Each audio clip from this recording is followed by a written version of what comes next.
Viu? Satanás, ele quer sempre fazer alguma coisa aí, ou trazer alguma coisa para poder atrapalhar aquele que está na obra. Eu falo isso que eu sou pastor de igreja, e às vezes é muito mais fácil pessoas para criticar o trabalho do que pessoas para somar o crescimento. Mas ainda tem os rabiscos da terra, e eu louvo a Deus que Deus está levantando aqui em Califórnia rabiscos da terra, que está somando para o crescimento do reino. Semeie a palavra de Deus, divulgue a sua igreja. Eu falo como se eu estivesse na minha igreja. É muito mais fácil a gente divulgar o TikTok, né? Alguma coisa do Instagram, a notícia de quem está com mais ponto nas eleições, quem está com menos ponto, do que divulgar o que Deus faz na igreja, o que Deus faz através da liderança da igreja. Então faça esse trabalho, é muito bom. Você está divulgando a obra do Senhor, tirando foto aqui, né? Se eu congregasse aqui, eu ia tirar foto todo culto, né? Porque é um lugar bonito demais. E pensa num cabo que gosta de foto. Começa a relampear, eu já estou me ajeitando, achando que é alguém tirando foto. Lugar bonito aqui, gostei demais. Eu quero louvar a Deus pelo tema que foi proposto. Já pregamos algumas mensagens dentro desse texto que Deus colocou no meu coração para essa noite. Abra comigo a sua Bíblia. Vamos fazer menção de uma leitura. Prometo ser breve no tempo que me foi proposto. Antes da meia-noite eu devolvo o microfone. É brincadeira. Mas eu serei breve e serei fiel naquilo que Deus colocou no nosso coração nesta noite. Segundo livro dos Reis de Israel, no capítulo de número 6, onde está intrínseco o tema desta campanha, ou desse evento, desse aniversário dessa igreja. Eu quero ser fiel a esse tema, eu quero ser fiel a essa palavra que o Senhor tomou de assalto o meu coração e falou comigo alguma coisa dentro dessa história. Capítulo 6, do segundo livro dos Reis, vamos ler a partir do versículo 1 até o versículo de número 7, onde vai contar essa história. Uma história muito pequena que se traduz por si própria, mas vamos entender alguma coisa de Deus aqui nessa oportunidade. Você encontrou o texto? Amém? Aos irmãos que acompanham pela rede social, que Deus abençoe grandemente a sua vida. Se eu fosse você, eu vinha participar de um culto ao vivo aqui neste lugar. Você vai ser abençoado por Deus, vai receber a oração do apóstolo, e eu tenho certeza que um milagre extraordinário Deus vai fazer na sua vida. Versículo 1, talvez algumas traduções elas podem ter algumas diferenças na sua escrita, mas a tradução e a interpretação é a mesma. Diz assim, olha: disseram os filhos dos profetas a Eliseu: o lugar em que encontramos contigo é estreito demais, ou pequeno demais para nós. Vamos até o Jordão e buscamos de lá cada um de nós uma viga. Construamos ali um lugar para habitarmos. E disse ele: podem ir. Então um deles disse: vamos conosco também? Vamos com os teus servos? Respondeu Eliseu: eu irei. E foi com eles. Tendo eles chegado ao Jordão, cortaram madeira. Enquanto um deles estava derrubando um tronco, o ferro do machado caiu na água, e clamou a ele: ai, meu senhor! Era emprestado. Perguntou então o homem de Deus: aonde foi que caiu? Mostrando-lhe o lugar, Eliseu cortou um pedaço de madeira, lançou ali e fez flutuar o ferro, e disse: pegue-o agora. Então o homem estendeu a mão e pegou novamente para si. Amém? Fiz questão de ler numa leitura didática para você memorizar essa história. Antes de nós entrarmos na palavra, perceba que a história foi contada em 7 versículos: começo, meio e fim. Como eu disse, a princípio ela se traduz por si própria, mas vamos entender algumas coisas reveladas por Deus dentro desse texto. Feche os teus olhos. Senhor, Eu quero te louvar neste momento pela leitura de sua palavra.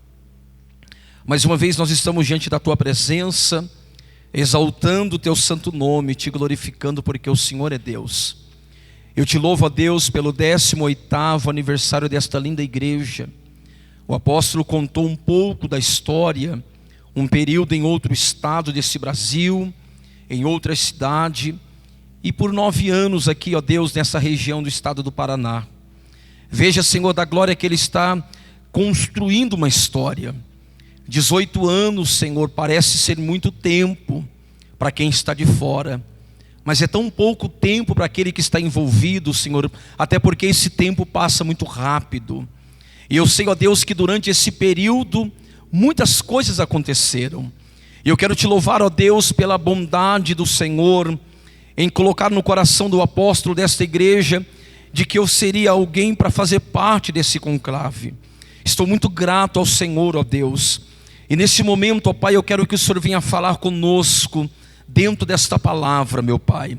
Glorifico o seu nome uma vez mais. É a minha oração em nome de Jesus. Toma o teu assento, desocupe as tuas mãos e aplaude ao Senhor com alegria.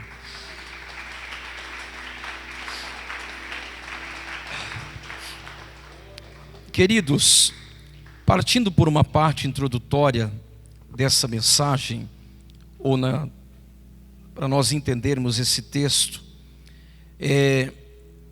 observa que o escritor ou o jovem, o protagonista principal dessa história, ele vai relatar sobre um ambiente que estava ficando pequeno. E quando eu falo sobre isso, eu começo a entender, a vida sempre vai te colocar em situações de aperto, entenda isso. Há quem diga que viver não é fácil, porque se fosse fácil ninguém reclamaria da vida. Existem os seus questionamentos, existem os seus problemas, existem as suas indagações, aqueles momentos que você vai se colocar na presença de Deus, você vai dobrar o seu joelho, você vai falar com Deus e parece que o céu está de bronze e a resposta não vem.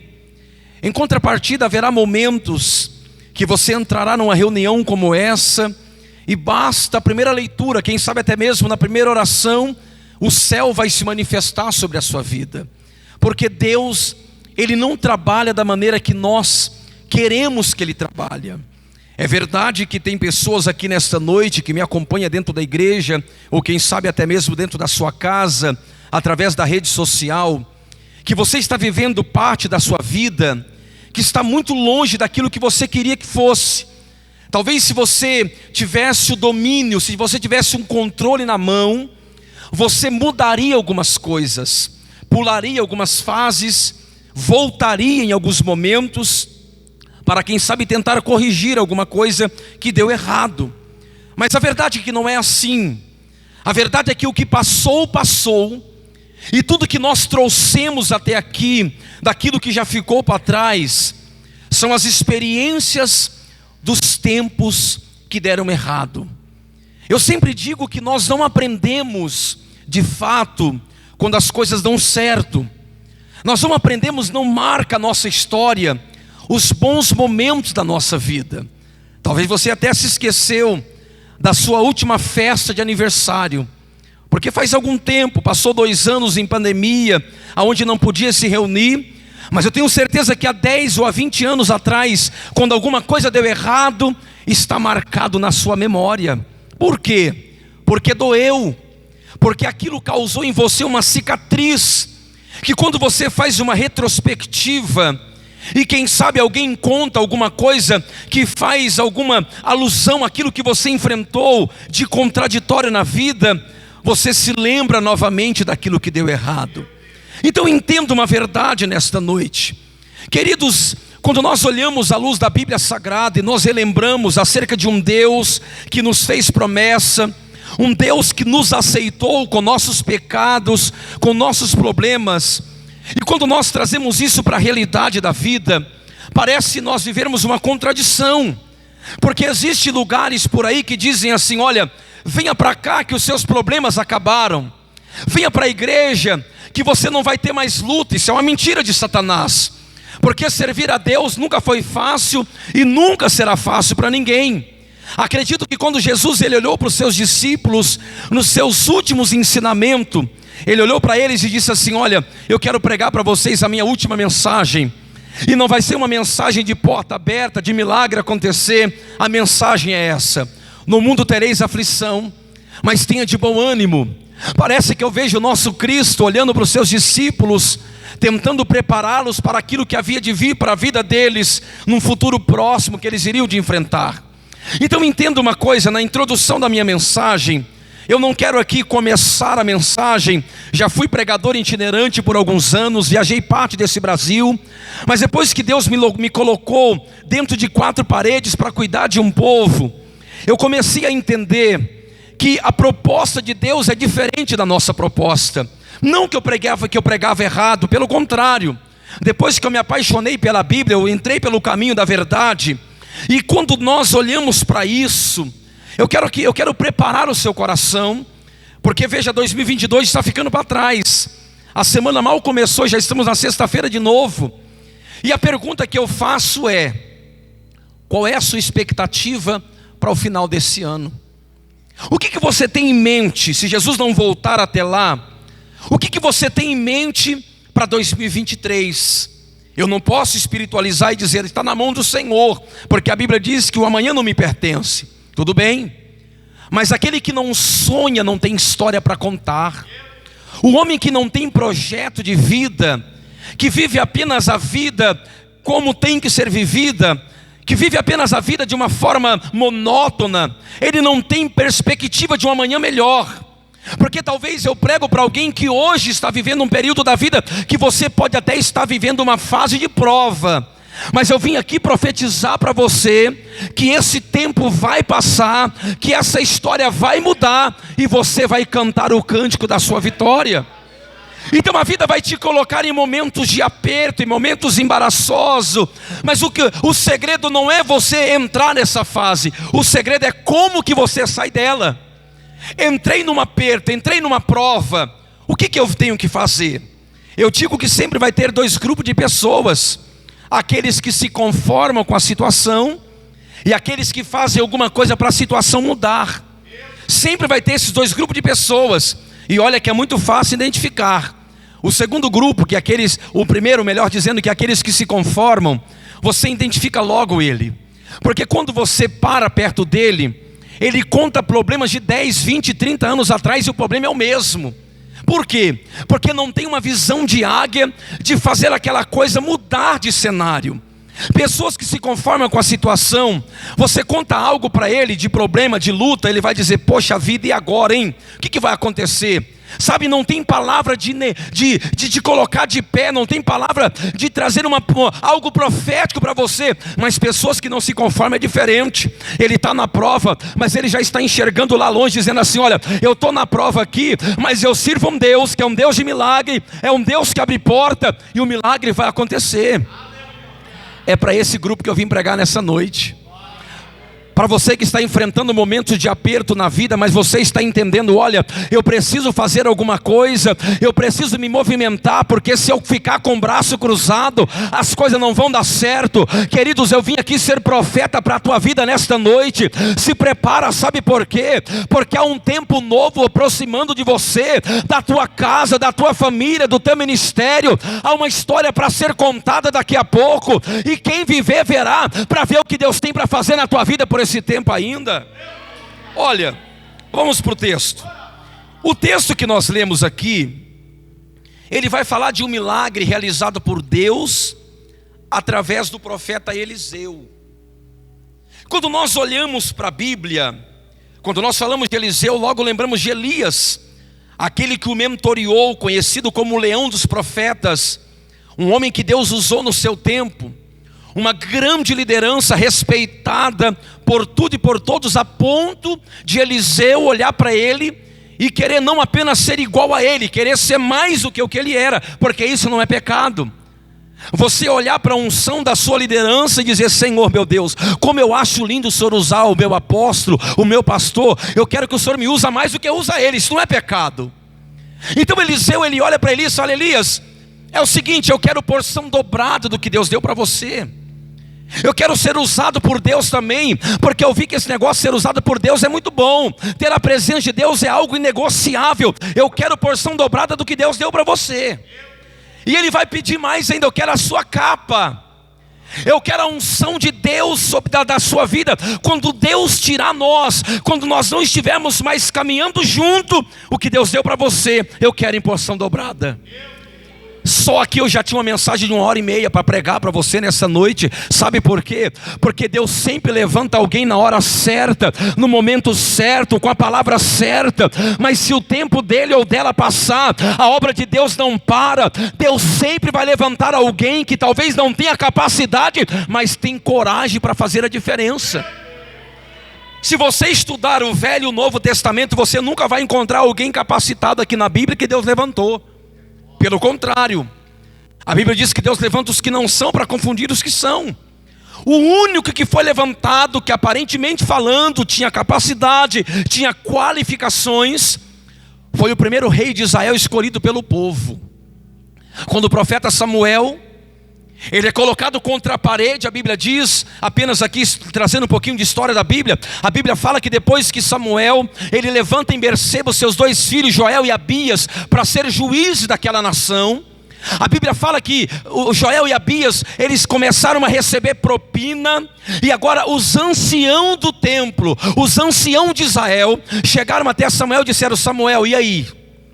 As demais nações têm um rei, as demais nações têm uma liderança, nós não temos. O mal desse povo é que eles começaram a cobiçar aquilo que estava dando certo para os outros, aquilo que era atrativo aos olhos dos homens.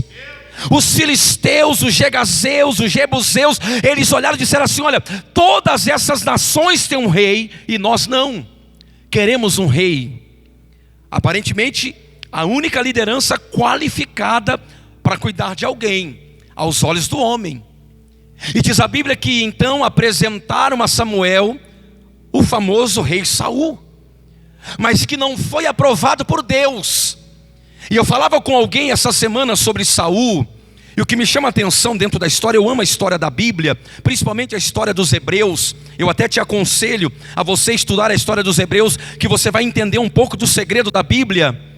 Quando eu olho para esse contexto de Saul, a história me conta que mesmo que Deus o rejeitou na escolha, ele perdeu a oportunidade de ser aprovado por Deus mais tarde.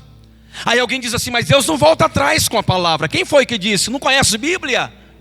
Por quê? Você conhece a história. Estou aqui tentando entrar no contexto histórico para você entender que Deus pega quem não é para confundir quem é. O povo escolhe Saul, Deus não. Aí vai chegar o momento que Deus fala com Samuel: Samuel, até quando você vai ter dó de Saul, sendo que eu o rejeitei?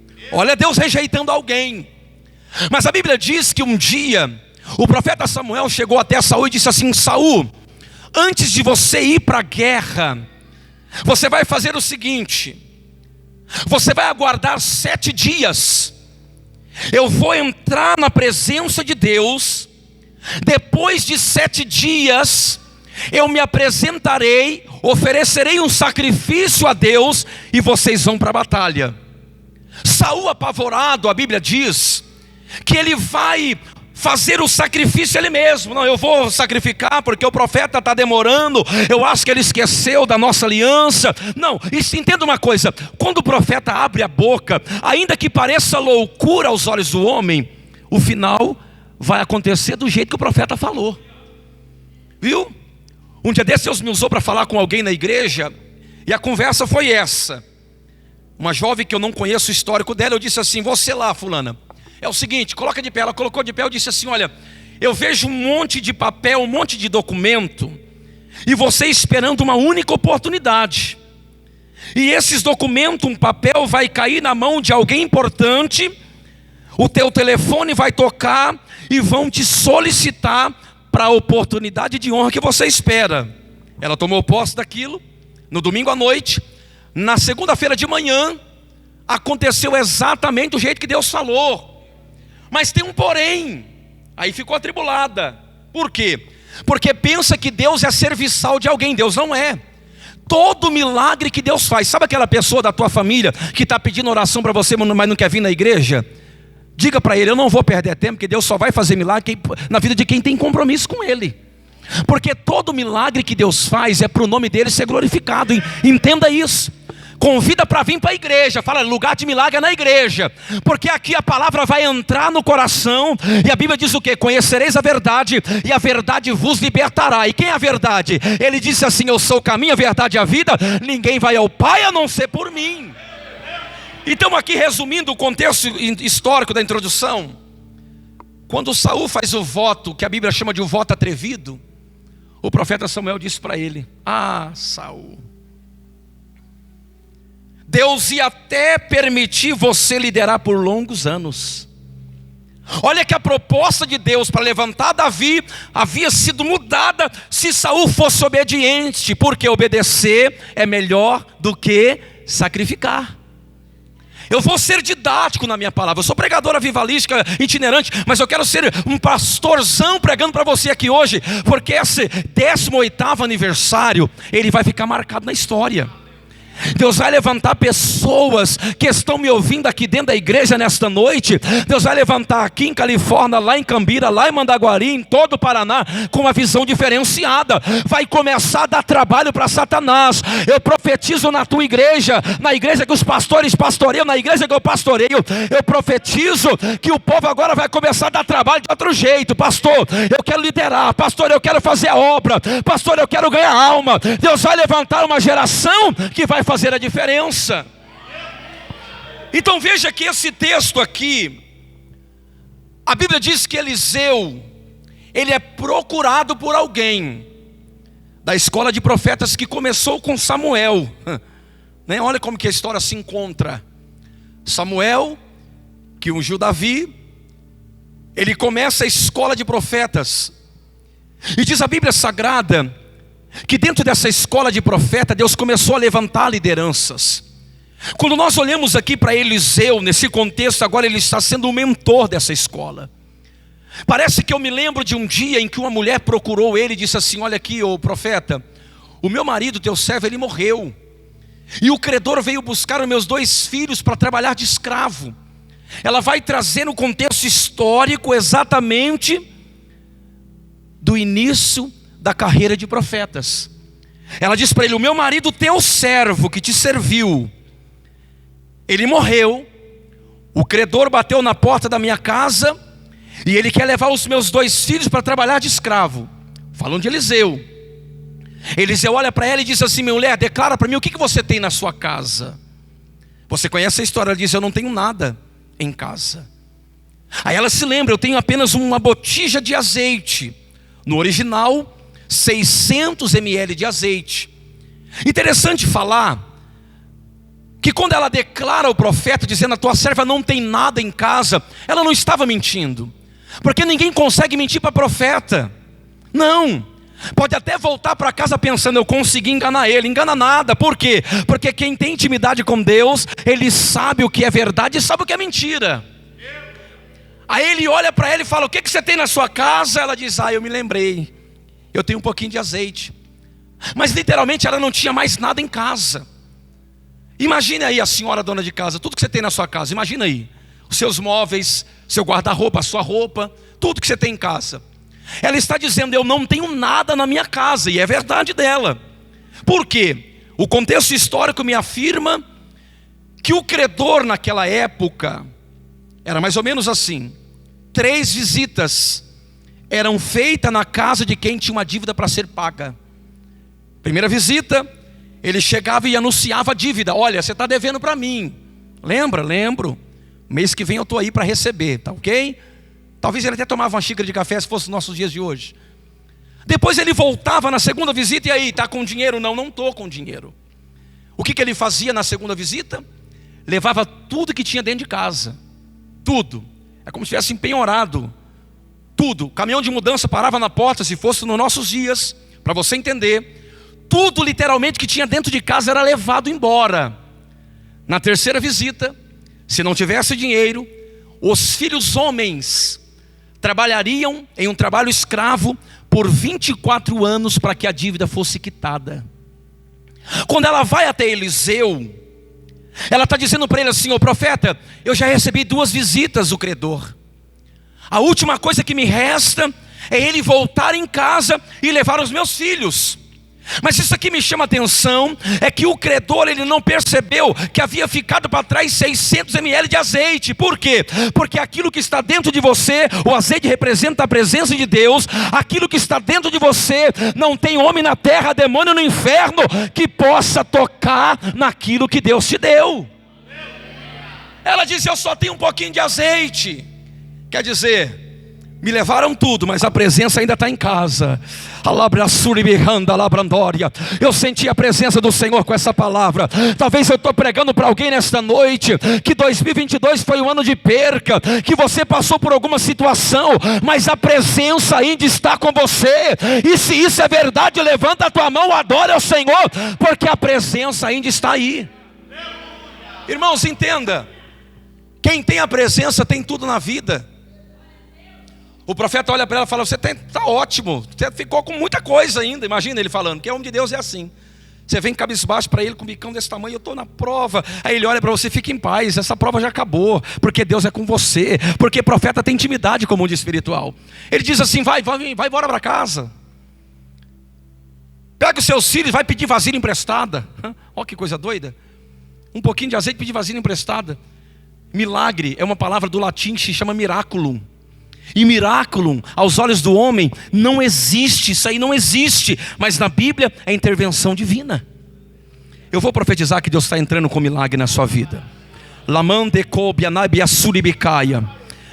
Pode marcar no seu calendário esta festividade desta igreja.